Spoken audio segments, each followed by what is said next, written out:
Hi guys, my name is Gigi Melina, and this will be my introduction video to my YouTube channel, Goddess Guru Melina. I'm kind of just winging it at the moment, and I want to be as natural as possible, so I'm in the process of also rolling a joint, because if you know Gigi Melina, you know she likes cannabis. So while I roll this joint, I'm just gonna introduce myself and exactly tell you what my mission and purpose is to here on YouTube. So I guess I'll start in 2013. In 2013, I launched Chrysalis Lingerie, which is the first lingerie brand to cater to transgender women. And essentially, I became viral when the Huffington Post, I want to say Huffington Post UK or Huffington Post France, did an editorial on us, or an expose, and I had no idea they were doing this. They didn't contact us. There was no contact whatsoever. So in the summer of 2013, this article about Chrysalis Lingerie goes out, and from there, like within the week, it literally became, a viral sensation. Sorry, I'm like burping. And this is back in 2013, where viral was more controlled by the media and not as democratic as it is right now, or egalitarian, if that's the right word. So literally, I compare it to like back when we had COVID, and you really could not escape this whole COVID 24/7 monitoring type of thing. So it was kind of like that, but instead of COVID, it was me and Chrysalis Lingerie. So it opened a lot of doors for me. I essentially became the face of the transgender community at that time. And I truly believe that the powers that were used my startup and used my persona as an entrepreneur and trans woman to essentially initiate the conversation and plant the seed of the whole transgender topic in mainstream, because it was insane. Because certain publications reached out to me to wanting to do like interviews and things like that, like more in depth, but the majority of the viral kind of like platform, like global shout out that I got, it was all the same script. It was about like a paragraph, 2 paragraphs, maybe 3 paragraphs long, and they all said the same thing.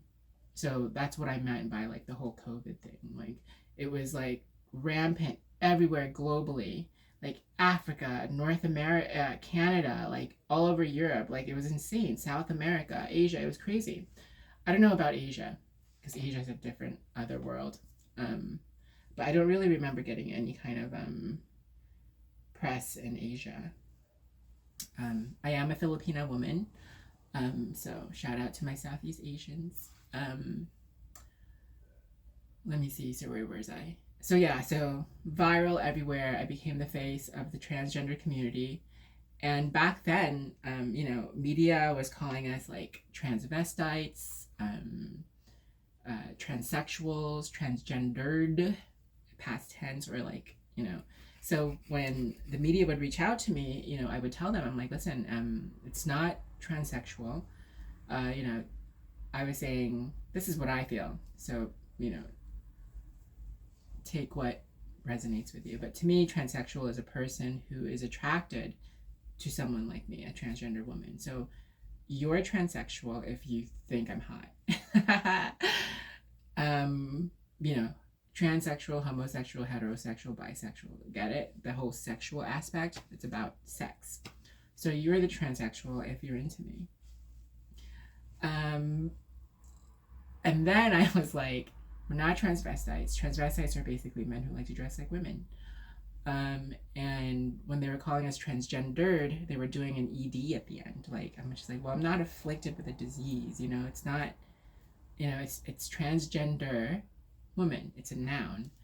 And I refused to do the interview if they didn't do it that way. So essentially, I created, because they literally just took it out of my marketing material and all of my copy, you know, like my taglines and everything from my Chrysalis Lingerie startup. So they were like, Sai Lauz creates, transgender woman creates first lingerie line for transgender women. Like they literally just took it from my copy.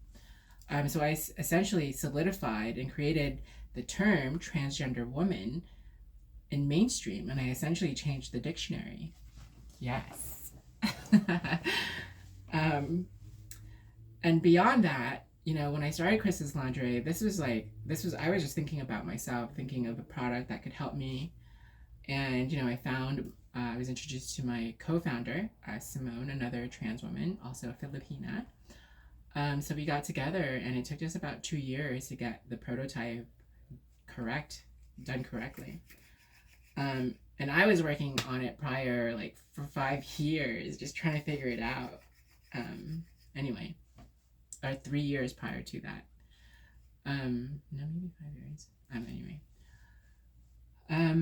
So, you know, I was just making this product for myself, et cetera, et cetera. And for me, it was impossible to remove the social component to Chrysalis Lingerie because, yes, I created this product to help trans women in a very specific way in terms of their undergarments, but I also knew that I could use this platform to essentially change how trans women were viewed at this time. And this was 10 years ago.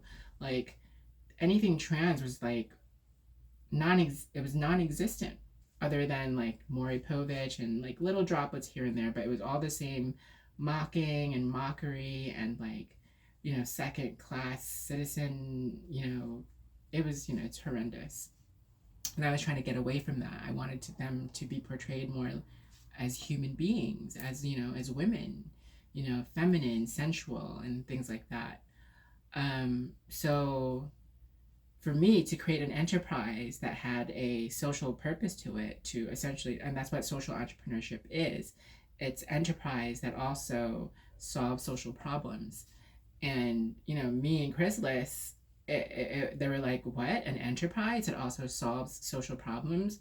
How revolutionary. So the whole social entrepreneurship like sector of like VC funding industry had like a whole new arm, but it was in the same line of like the whole greening industry, you know, because I went to school for interior design and LEED certification was like on the come up.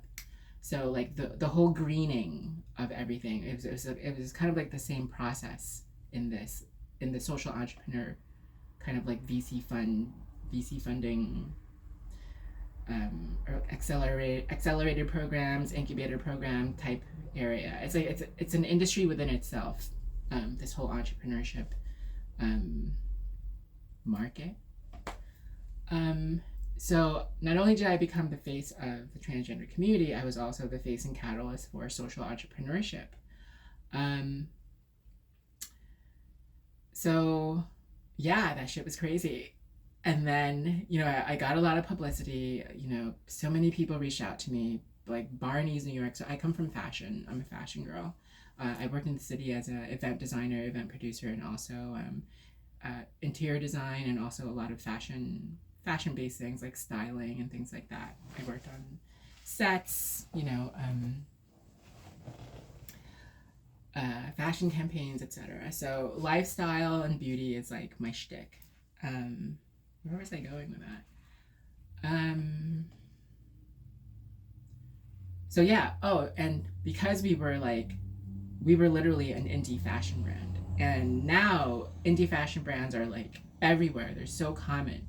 But when we launched, indie fashion brands were like, what? Unheard of. Like, because the way we marketed our campaign, the models, the way we portrayed it, our the quality of our undergarments were just amazing. So people assumed like we had H&M money, like that. It was ridiculous. So um people were expecting, they were like, hey, why don't you guys have more options in terms of sizing? Why don't you have more quantity? I'm like, bro, we're a fucking fashion indie startup, literally being funded by two trans women. So like, what did you expect from us?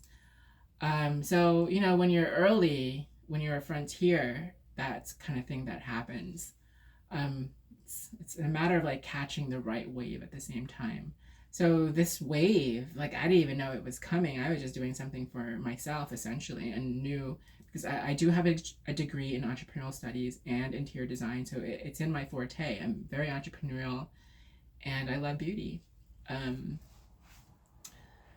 so I'm the face of the transgender community. I'm the face of the social entrepreneurship. I'm the face of indie fashion brand. And I was celebrated for like about 1, 2, maybe even 3 years. It opened so many doors and opportunities for me, and I'm really grateful for it. And I'm actually quite surprised of how much support I got from outside of the trans community and from complete strangers than I did within my own community. So, amongst all this, cancel culture also kind of was a catalyst within my experience. So cancel culture kind of like got its wind also with Chris's lingerie. So as an indie fashion brand, and people expecting us to be like, have H&M money, have like, sizing, and there were like the pricing. We were selling our undergarments for like $75, $85. And yeah, I get that it's really expensive, and we understood that, but we were making this stuff in New York City. We were part of the whole Made in New York initiative to bring back manufacturing to the city. So that's the other social component to it, was to bring back local manufacturing. And if it ain't made in China, honey, it's going to be expensive. So that was our case. And essentially it cost us like $35 to $40 to just make one panty. So we just doubled the price to $75, $85, and towards the end we got it down to $25. And I'm certain that if we did get the funding that we needed, that we could get that price down to $2.50. If we had the right funding. So not enough sizing. Price is too high. Like they ate us up, tore us up. And the other thing was like, which is what this is the part that I was really like dumbfounded by. So people within the trans community even said that I was misogynistic because of the trans women models that I portrayed, because they were all feminine. They were kind of like the stereotypical cis heteronormative look. And I did that intentionally, because, when I was growing up, I was seeing like traumatic shit on TV, from The Crying Game to the bullshit on Maury Povich and Jerry Springer. Like, it was so hard for me to relate to these trans people that I was being showcased to in the media. And I'm very a personable person. I'm also very empathic, and I want people to feel comfortable and safe around me so that they can be brave, because to be courageous, it requires a certain level of vulnerability. So of course, if I want to communicate something to you and I want to like project some kind of understanding and wanting to find some level of like understanding, I'm going to create an atmosphere for you where you feel safe. And that's literally what I wanted. I didn't want any like shock in your face. Like, we've had enough of that. In fact, we've never seen anything like what I showcased in our first campaign. You can look it up on YouTube. It has its own channel, and I might bring the videos onto my channel, but I'll let you know. So that was part of it. Like, I intentionally chose to put cis-passing trans women on to my platform because that was the only way to really open it up to be able to relate, because I'm from the beauty industry, and I know that beauty has privilege and it goes a fucking long way. And as a trans woman, with, very little privilege, entitlement, access. If you give me any kind of privilege, I'm gonna use it. Any resource, you're damn right, I'm gonna use it, because I'm a resourceful person. I grew up in poverty. I was born an orphan. I growing up in a developing country in the Philippines, and coming to the States, and like, girl, so I've been through it, and I use my life experience to make me a better person, make better decisions, and I don't know, just to give back. So that's where I'm at right now. Um, so anyway, 2013, I'm the face of the transgender community. I am the face of social entrepreneurship. I am the face of um, indie fashion brands, and I get canceled in that order. Cancel culture began with me. So I got canceled for all those damn reasons, and I was like, I went from being someone who was just like unknown, doing my thing in the city, um, to being out there globally, and I was like, holy hell. And the funny thing is, back in 2005, 2006, I had this conversation with my friend Chris, one of my besties, like day ones, and I told him. And at this point, I was doing sex work, essentially. Because when you're a trans woman living in poverty and no one's wanting to hire you because they have this discriminatory phobia towards you, that's what happens. And for me, not to go off on a tangent, like when I decided to consciously do sex work, I had to ask myself, I was like, what is my bottom line? Like, what am I willing to do, and what am I willing not to do? What am I not willing to do? And for me, it was just like, I don't mind doing massages and doing happy endings, and that's it. And I enjoyed it. It was the first time for me where, like, I get to present as a woman, and my clients treated me as a woman. So it was kind of like, it was therapeutic for me, and the men as well. So that's all I did. And doing that really helped me transition. I was able to afford my transition, hormones, all, et cetera, et cetera. Therapy, psychoanalysts, like all of that. Like, I went through the gamut, to get hormone through treatment, et cetera, et cetera. Anyway, I don't want to go through all that. You guys all know that already. It's pretty common practice now.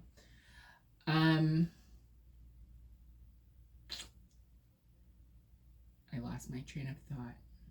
So,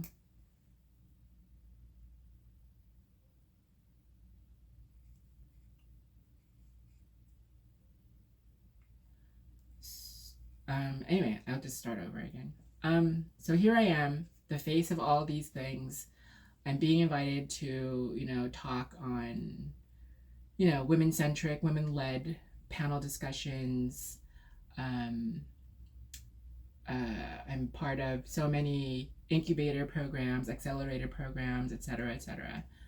And it was really cool. It literally, like, opened so many opportunities and so many doors for me, and I'm so grateful for it.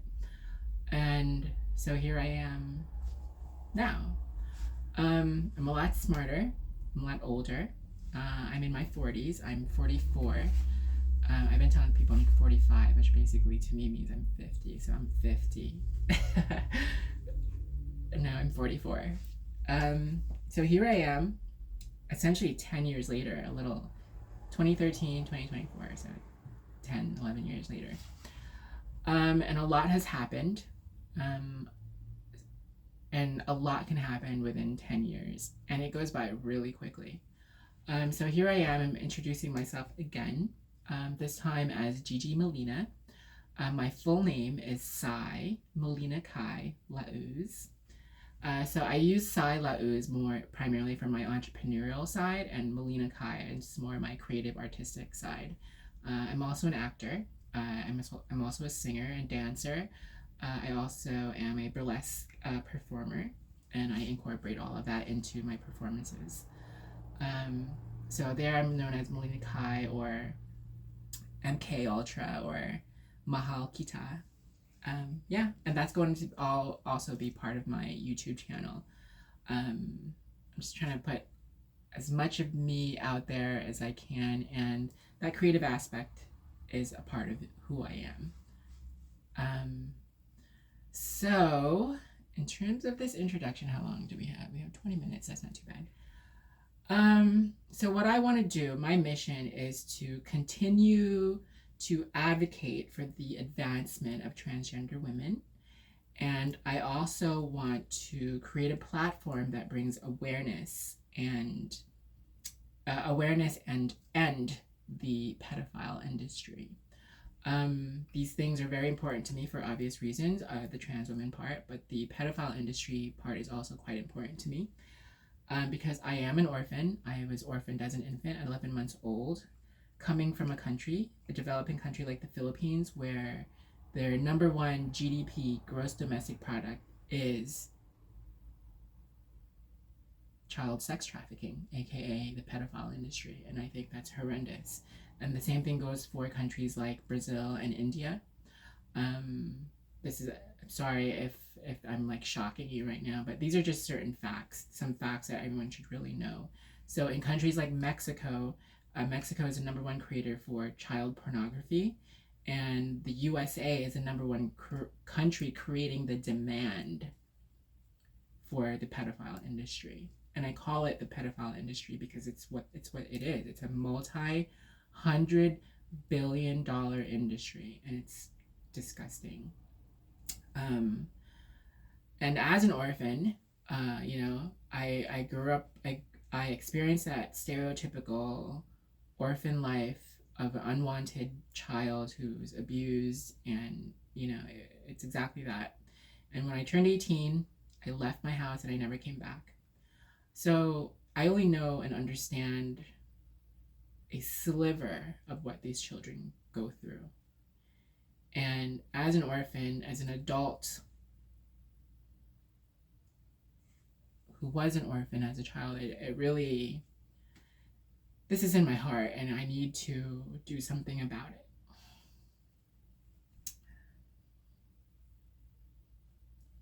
Yeah, we'll talk more about it in another video. Another fact, 60% of all children under the care of Child Protective Services gets trafficked, meaning if you have 10 orphans in this room, 6 of them will be trafficked. Sorry. So yeah, let's change the topic.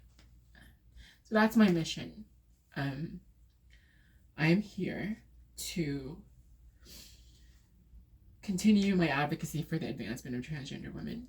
And the twist to that is that, I am Filipina. I am a Southeast Asian trans woman. So I come from a culture that is completely matriarchal. And being a trans person, being a trans woman isn't a nuance. It isn't unique. It's normal. We have, in Thailand alone, there's like over 20,000 plus trans women. It's part of their culture. The trans culture, the ladyboy culture, brings that country a lot of tourism money, and they know this. You go down to India with the Hijra community, which is an ancient religious community of transgender women, where ancient Indians viewed them as essentially demigods, and they still do now. To get a blessing from a Hijra is like really special. From the Philippines down to all of Oceania, to Hawaii, in these Tongan cultures, and it's like to be a trans and the fluidity of gender is never a thing to politicize. It's just normal, so from a culture that I come from, to be a trans woman is really to be both. And that's what I advocated for when they put me out there. I was telling them, like, listen, trans women are women, yeah, but trans women are also men. Like, you call me a man, you're not telling the truth. If you call me a woman, you're not telling the truth either. As a trans woman, from Southeast Asian descent and culture and like ancient history. I am both. I have both the divine masculine and divine feminine energies within me, and that is who I am. So yes, I am both.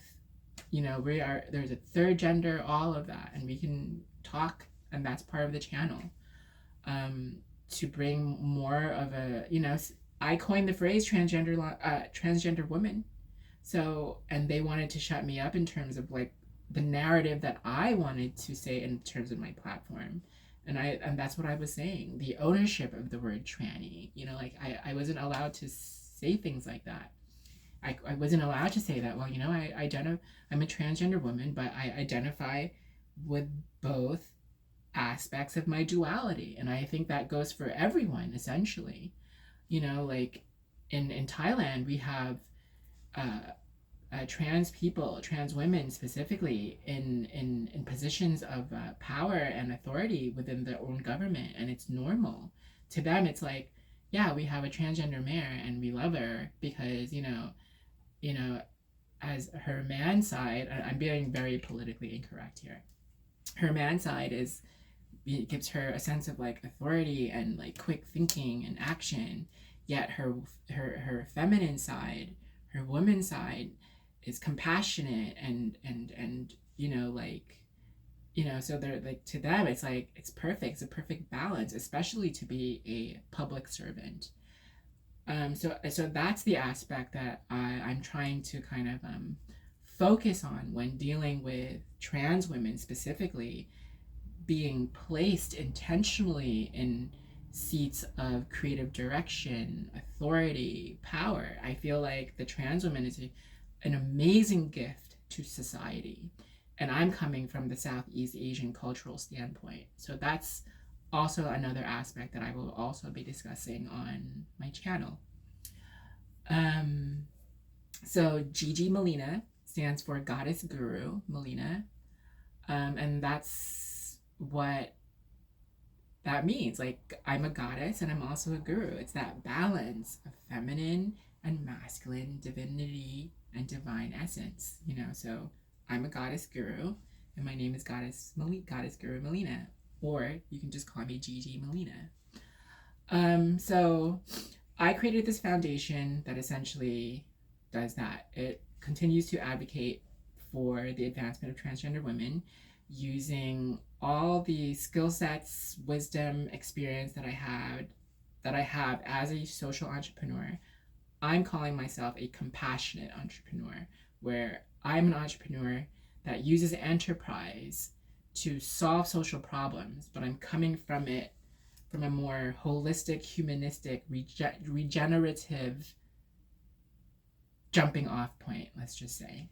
So this whole regenerative culture, regeneration thing that's happening, I only see it really up in upstate New York is where I'm from. I'm in Hudson, New York right now, and I'm calling Hudson, New York my home, and it is my home.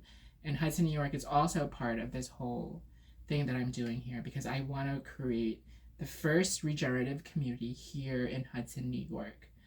You can read all about it on my website. I'm kind of changing a few things because I decided a few days ago to really just focus primarily on transgender women, not an umbrella of all women, because I was also focusing on women living in poverty, single mothers living in poverty. So, and these all came out, these other social enterprise models that I'm working on all came out with my own experience of getting a divorce with my partner of like 10 years and like coming out of it with like no money, no home, no equity. And I was like, what the? So I created this business model called GGBB, which is the same namesake of my foundation, which is GGBB Foundation, which stands for Grace, Gratitude, Badass, Balance Foundation.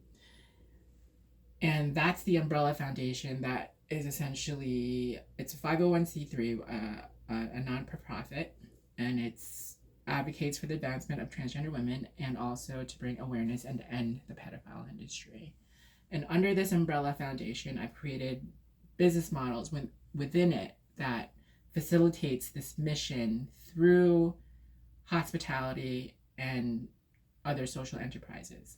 So I have GGBB, which is the same namesake as the foundation because, that's marketing. But GGBB this time stands for the Goddess Guru Boutique B&B. So this is where I'm helping trans women become essentially the concierge service / innkeepers of this kind of like networked plan of, it's like a network of hospitality venues, specifically room and board. And I'm specifically focusing on hospitality because hospitality is used as a underground railroad for the trafficking industry, the pedophile industry specifically. So that's one aspect of it, and I'm connecting it to this with, it's another social initiative. It's a hashtag called One Room Open, and essentially this is the first time I'll be talking about it in public. It's a hashtag called One Room Open, and it's essentially a social initiative / campaign that brings awareness to the pedophile industry. I really want to keep this less than an hour because I don't know if you guys want to listen to me for this long. It's already 30 minutes. Anyway, it's One Room Open, and essentially hospitality venues, room and board, hotels, motels, B&Bs sign up to be part of our campaign. And essentially, they pledge to keep one room in their establishment open 24/7 for potential trafficking victims, specifically children. And in doing so, we teach them, what to look for, the statistics of this whole industry, what to look for in terms of spotting potential trafficking situations, who to call, all the best practices possible. And we have a room specifically for them. And this room is very special. It's magical, it's beautiful, like everything a child would possibly need to feel safe, so they could be brave. So that's essentially the part of it. I'll go in further detail with more videos, but this is my first introduction video. And I really want to keep this short. I don't want to be an hour. So again, my name is Gigi Molina. This is my introductory video to me creating regenerative communities as like the big picture, because that's what we need in terms of our future. And I'm focusing primarily on initiatives that help to advocate for the advancement of transgender women and to bring awareness in the end to the pedophile industry, along with everything else that's going on in my life. But it's all about regeneration, and the big picture is to really create a new generation of children where all they know is regeneration, and that's the big picture. But we have to start with the children. We have to save them, because I don't think there's no evolution forward or ascension forward unless we take care of this disgusting, heinous problem. Anyway, again, my name is Gigi Molina. I'm gonna try to post one video a day for 30 days, just to hold myself accountable. And I will be posting on Instagram. My handle is I am Gigi Molina. You could also follow me on my other Instagram handle. I've had it for decades. It's called Sigh of Relief, CY of Relief. You can follow me there. And there's also a link to my other things like performances and burlesque stuff. My nose is running. Anyway, great to meet you. Come follow me on this great adventure. Starting in Hudson, New York, and I want to do big things. And I've done it before, and I'm going to do it again. So have a good one. I'm trying to figure out like a cool sign out saying. I haven't figured it out yet, but I'll smell you later. Bye.